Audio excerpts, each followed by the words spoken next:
अनु पयली पावसाचे प्रमाण समाधानकारक आशिल्ले।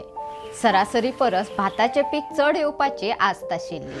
मात बिगर मौसमी पावसान जाल्ल्या लुकसाणेक लागून भाताचे उत्पादन देंवतले। 8 वेळा पावसाक लागून जायत्या मालांतले भाताचे रोपे आडवे जाल्यात। दिवाळे पयली सुरू जाल्ल्या पावसान शेताचे खूप लुकसाण केला। 40 ते 50% भाताचे रोपे आडवे जाल्यात। शेतकार आधार निधी खाला लुकसाण भरपाई दिवपाचे मुख्यमंत्री डॉ. प्रमोद सावंत हांनी जाहीर केला।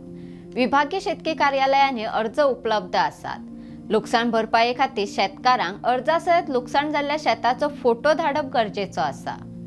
अर्ज सादर केले उपरांत विभागीय अधिकारी पळोवणी करतले आणि ते प्रमाण लुकसाण भरपाई मेळटली अशें शेतकी संचालक संदीप फळदेसाय हांनी सांगले।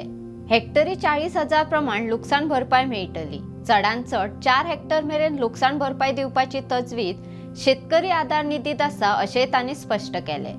पावसाक लागून शेतां आडवी जाल्ल्यान ताची लुवणी करप आडमेळीचें जाला। डोंगराळ वाठारांतली लुवणी हातान जाता, सपाट वाठारांतली लुवणी मशिनान जाता। आता रोपे आडवे जाल्ल्यान मशिनान लुवणी करप शक्य जावचें ना।